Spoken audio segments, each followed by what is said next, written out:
Bienvenidos a una nueva edición de Barra Libre, la primera de este 2025. La semana se presentaba tranquila hasta hoy. Esta misma mañana han tenido lugar la declaración de la Fiscal Superior de Madrid sobre el caso que afecta al Fiscal General del Estado, Álvaro García Ortiz. También se han reunido en la mesa del Congreso para abordar la cuestión de confianza planteada por Junts, que el Gobierno ha vuelto a aplazar. Ha tenido lugar el primer juicio de Íñigo Errejón o el tenso pulso entre Yolanda Díaz y Carlos Cuerpo sobre la reducción de la jornada laboral. Y para analizar toda esta actualidad tenemos con nosotros al director de Voz Populi, Manuel Baril, bienvenido. Muchas gracias, buenas tardes. ¿Qué tal? Bien. Y al otro lado tenemos al jefe de opinión de la casa, Alejandro Vara, ¿qué tal? Bienvenido. ¿Qué tal? Muchas gracias. Comenzamos, si os parece, a los dos por el tema del día, que ha sido la acusación directa contra García Ortiz. La Fiscal Superior de Madrid, Lastra, ha declarado esta mañana ante el Supremo y ha acusado directamente al Fiscal General del Estado por la publicación de los papeles del novio de Ayuso. ¿Creéis que esto tiene relevancia para el caso?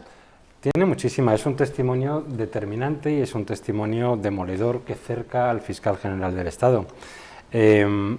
La clave de todo es que empieza a quedar bastante demostrado, con testimonios y con los indicios y las pruebas que hay de las investigaciones que se han hecho, que ese documento solamente se filtra una vez que ha llegado a manos del Fiscal General del Estado, nunca antes. Sus datos, ha dicho la fiscal Lastra, solo podían salir de la Fiscalía, y ese testimonio per se es prácticamente casi una condena preventiva de su jefe, por dos motivos. Primero, porque desmonta esa versión que tenía García Ortiz de que en torno a 500 personas pudieron conocer aquel documento. Bueno, pudieron conocerla 500 personas, solo se filtra desde el momento que él llega y las conversaciones con ella atestiguan que hubo un encaramiento, un enfrentamiento. Dos, aquellos testimonios de testigos que dicen que accedieron al documento antes de que llegara el Fiscal General del Estado. Con lo cual, este testimonio, que es muy relevante porque es una fiscal que estaba en el meollo del asunto, lo que hace es dejar bastante al aire y a la intemperie a la posición del Fiscal General del Estado. Luego hay una segunda clave, dada por el fiscal Salto, que también apunta hacia el Fiscal General, y es que no existía un protocolo de borrado de móviles, no existe en la Fiscalía un protocolo de borrado de móviles. Esto es relevante también porque desacredita un planteamiento que había hecho oficialmente el propio Fiscal del Estado. La declaración de hoy se resume en cuatro claves. Uno, es evidente que apuntan contra el Fiscal General. Dos, lo dejan con muy poco margen para su propia defensa. Tres, se trasluce una ilegalidad absoluta de la que no solo se dio cuenta Juan Lobato cuando él con sus WhatsApps con Moncloa decía de dónde habéis sacado esto, sino que ahora son dos fiscales implicados los que hacen esta interpretación, que se encararon y se resistieron. Y luego cuatro, los indicios en las dos líneas de investigación que hay se consolidan y se refuerzan. Uno, en la filtración de datos por parte de la Fiscalía. Dos, en su utilización política posterior por parte de Moncloa. Hoy ha quedado acreditado que la Fiscalía estaba en una operación política al servicio de Moncloa, para una cacería contra un ciudadano anónimo de este país. Ella, de hecho, ha especificado que esas filtraciones solo podrían provenir de la Fiscalía. Claro, porque yo creo que es muy importante la declaración de la fiscal Lastra, y me da la sensación de que pone, no ya más allá de contra las cuerdas al Fiscal General, sino que prácticamente lo sentencia. Todo lo que ha dicho hasta ahora, prácticamente toda su defensa, se demuestra palpablemente, tanto la de él como la de su mano derecha, Pilar Rodríguez, que han mentido sin parar. Y la declaración de Lastra es la palmaria demostración de cómo fue aquella noche del 13 de marzo con la persecución, el hostigamiento, la insistencia en hacerle difundir algo que ella sabía que evidentemente no se podía hacer porque era ilegal. Hasta 6 veces le mandó WhatsApp el Fiscal General a su casa ya de noche y ella ni le contestaba, y luego le atendió la llamada porque le llamaron desde la centralita del departamento y bueno, creo que hablaron como 1 minuto, poco más o menos. No tiene defensa ninguna, todo lo que han hecho es un montaje que ahora mismo queda absolutamente claro y notorio que no tenía justificación, que todo lo que han dicho es mentira, que lo de el bulo del bulo ya es particularmente hiriente y que está claro que no puede seguir ni medio minuto este hombre, no puede seguir. El fiscal general del Estado está ya condenado prácticamente a que no pueda ni salir de su despacho ni asomar la gaita por la calle. Tendría que, por el bien de la institución, por sus compañeros, por todo lo que representa, tendría que irse mañana mismo. No lo hará, pero evidentemente es una vergüenza. Continuamos con todo lo que ronda alrededor del Gobierno, esta vez con la cuestión de confianza de Junts. Esta mañana han hecho una negociación in extremis y de nuevo han vuelto a aplazar la petición de Junts. ¿Esto en qué puede beneficiar a Puigdemont y qué podemos esperar de toda esta situación? Yo no espero demasiado porque creo que todo esto es un gran teatro, ¿no?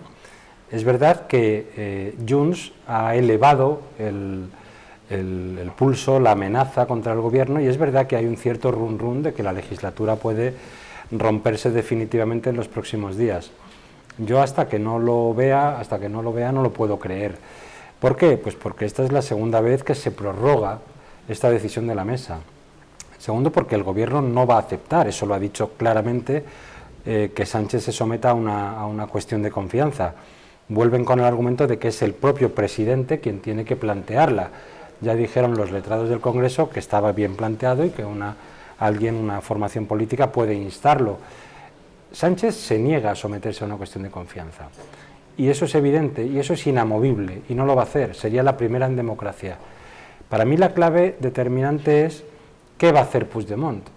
Y Puigdemont, el tema es que ya nos ha dicho varias veces que si no era presidente de la Generalitat se retiraba de la política, no lo ha hecho, que volvería a España, es verdad que vino, pero no se ha quedado en España, que no habría presupuestos, veremos si los hay.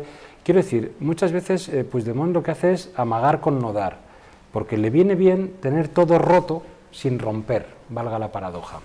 Y desde esa perspectiva yo no me creo, sí veo que Sánchez está en una situación límite, que la legislatura está bloqueada, que no hay leyes, que es muy complicado sacar adelante proyectos, que la alianza de gobierno está absolutamente desguazada, empezando por Sumar y terminando por el último de los socios, pero yo lo que tengo la percepción, la sensación, es de que tanto Sánchez como Puigdemont son como dos boxeadores sonados que necesitan abrazarse para mantenerse en pie. Y desde esa perspectiva, igual me equivoco y en 24 horas te tienes que tragar las palabras, pero no tengo la sensación de que la legislatura vaya a romper. La legislatura está rota. Lo que no creo es que esto vaya a provocar una convocatoria de elecciones, una moción de censura, ni ningún tipo de episodio que desguace por completo y que nos aboque a una situación completamente novedosa. Creo que seguirá todo exactamente igual. Alejandro, sí, yo creo que hoy le han temblado un poquito las piernas al PSOE, porque al final parecía que hoy había dicho que no, y que lo iba a decir hoy que no, y ya se acabó, y ya que haga Puigdemont lo que le dé la gana. Bueno, de momento, patada a seguir, y estamos otra vez dentro de un mes, volveremos a ver, ni va a haber cuestión de confianza, ni va a haber, son los ultimátum de Puigdemont, que sí que es verdad, son como estos señores que se pegan en el bar, un bravucón de que te doy, pero nunca le das, y al final no sabemos cuándo va a terminar esta película, pero Puigdemont se está divirtiendo mucho porque es un sádico, además le encanta hacer sufrir a Pedro Sánchez, es de las cosas que más le divierten, y ahora mismo por lo menos le tiene en una situación un poquito de, bueno, a ver qué va a pasar, a ver qué no va a pasar, y además también a él le gusta tener foco, protagonismo y llevar la agenda. Y ahora mismo estamos todos pendientes de a ver qué hace, qué no hace. No va a hacer nada, ya lo sabemos, no dice más que va a hacer y nunca va a hacer nada. Pero de momento él se está divirtiendo y bueno, es un elemento más, yo creo, como un poco protagonista del circo al que estamos viviendo políticamente en esta legislatura, que como dice el director, no tiene ningún sentido, no tiene nada que hacer, y ya lo bueno sería es que se convocaran elecciones y acabáramos de una vez con semejante paripé, porque es un paripé que da la risa. Se incorpora ahora a la mesa de debate nuestra compañera Beatriz Tiguero de Economía. Bienvenida, Bea. Gracias. Esta semana está siendo un caos total en el seno del PSOE, primero entre la cuestión de confianza con Junts y ahora también la tensión entre Carlos Cuerpo y Yolanda Díaz. Los ministros de Economía y de Trabajo han estado con negociaciones en las últimas horas y aún así seguimos sin acuerdo para la reducción de la jornada laboral. ¿Cuál es el siguiente capítulo? Bueno, pues las tensiones entre el Ministerio de Economía y Trabajo, bueno, no son nuevas, ¿no? Ya en el pasado hubo muchos encontronazos durante la época de Nadia Calviño. Es verdad que cuando llegó Carlos Cuerpo como sucesor, pues hubo una especie de tregua entre ambos ministerios que parece haberse roto. Bueno, de hecho se ha roto porque hay una guerra abierta que Yolanda Díaz se ha encargado de airear por el asunto de la reducción de la jornada laboral. El choque aquí viene porque Yolanda Díaz pues ha pactado un acuerdo con los sindicatos en el que COE, los empresarios, no participan, que pretende garantizar que la reducción de jornada laboral se aplique ya en 2025. Y en el Ministerio de Economía están reticentes a que esto ocurra, fundamentalmente, bueno, pues porque quieren hacerlo más sosegados, analizándolo con el resto de ministerios económicos y también tendiendo puentes con los empresarios para que el impacto económico en el tejido productivo pues no sea tan fuerte como podría serlo, ¿no? Ahora parece que ha habido una especie de tregua, una especie de acercamiento después de las dos reuniones que se han producido esta semana. Se han emplazado a llevar este asunto a la próxima reunión de la Comisión de Asuntos Económicos el 27 de enero y aquí será cuando se aborde este tema por parte de todos los ministerios económicos que conforman esa comisión.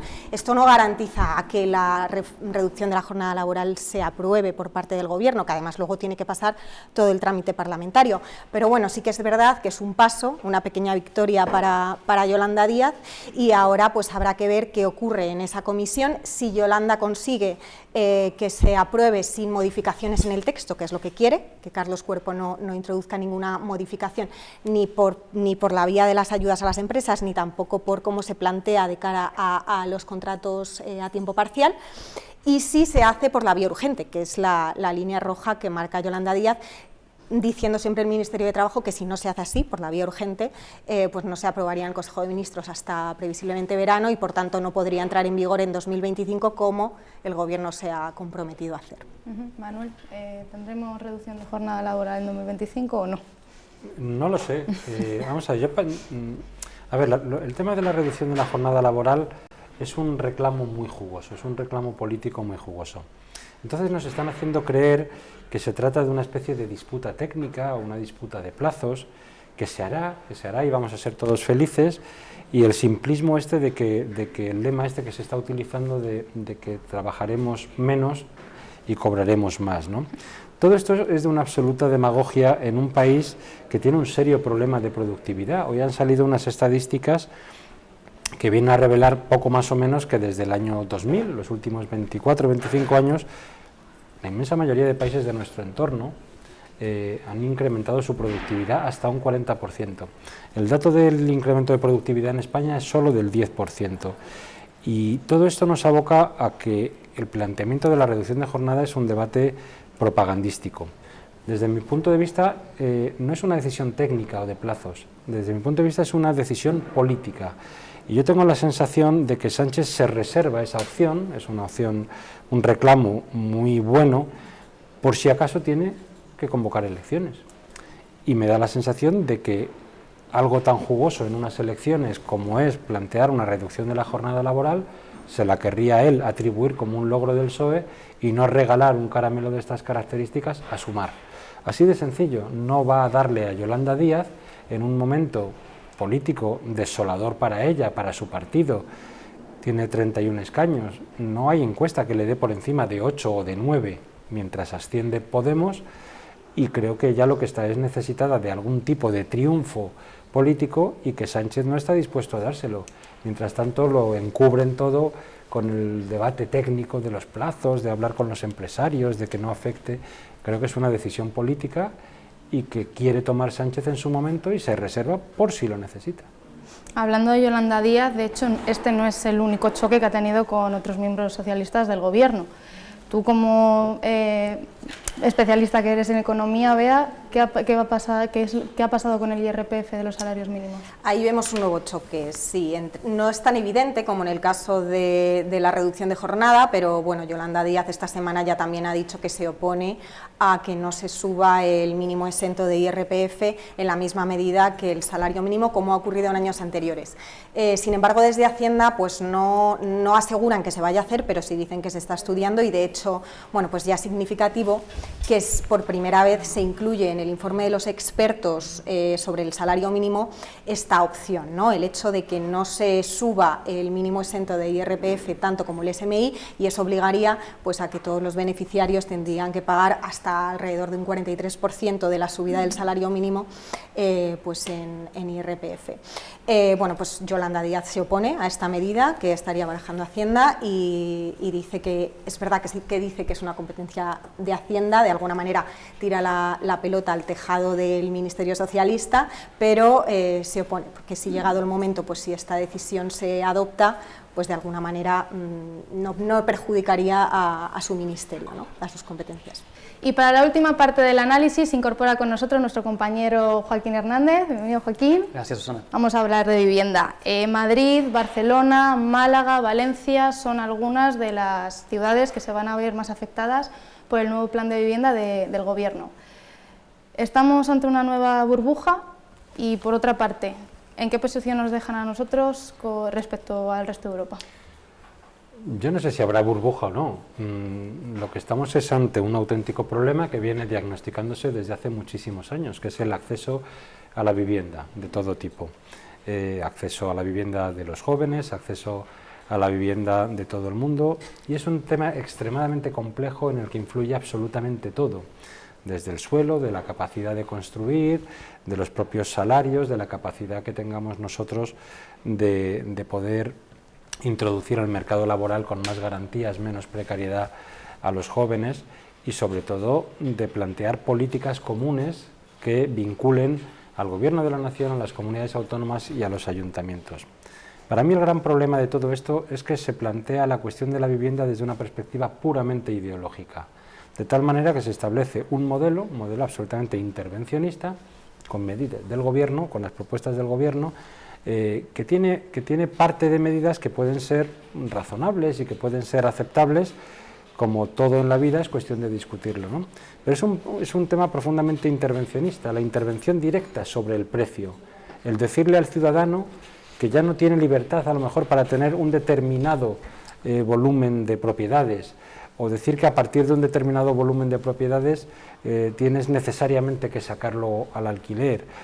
Yo creo que esto contraviene cuestiones elementales, no solo europeas, como publicaba el otro día Voz Populi, sino que tiene que ver con una cuestión de libertades y de meter la mano en el bolsillo de la gente con su propio patrimonio, ¿no?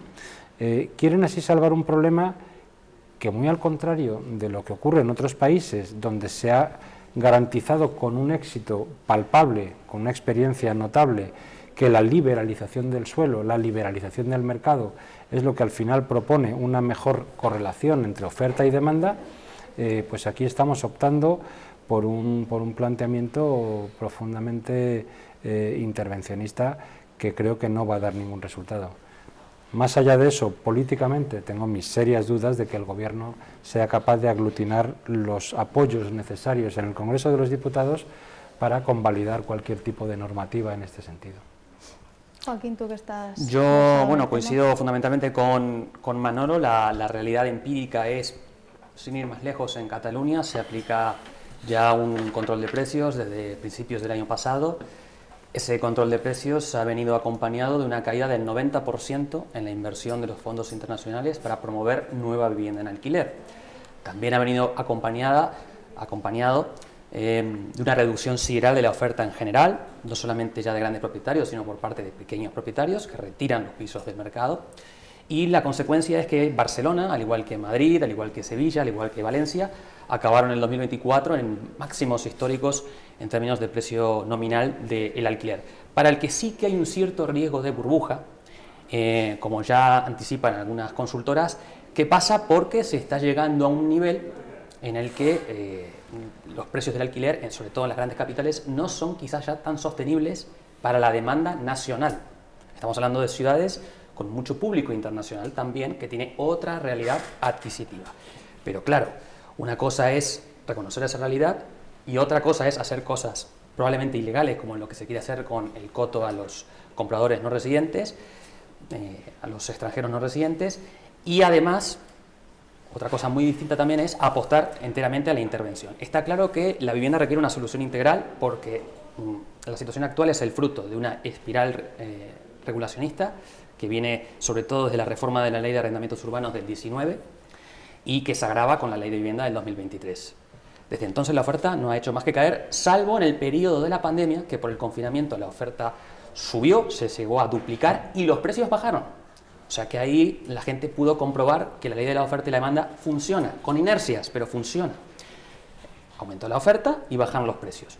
¿Qué pasa? Los precios no bajaron tanto como uno podía esperar para lo que subió la oferta. ¿Por qué? Porque la vivienda tiene una inercia. En España no es en su mayoría propiedad de grandes tenedores, sino de pequeños propietarios que se resisten muy mucho a bajar los precios y por tanto la consecuencia fue que los precios bajaran como mucho un 10% de media interanual. El resultado es que, o lo que tiene que quedar claro es que no va a haber una solución primero a corto plazo, porque todas las medidas cortoplacistas acaban mal, como pasa con el control de precios.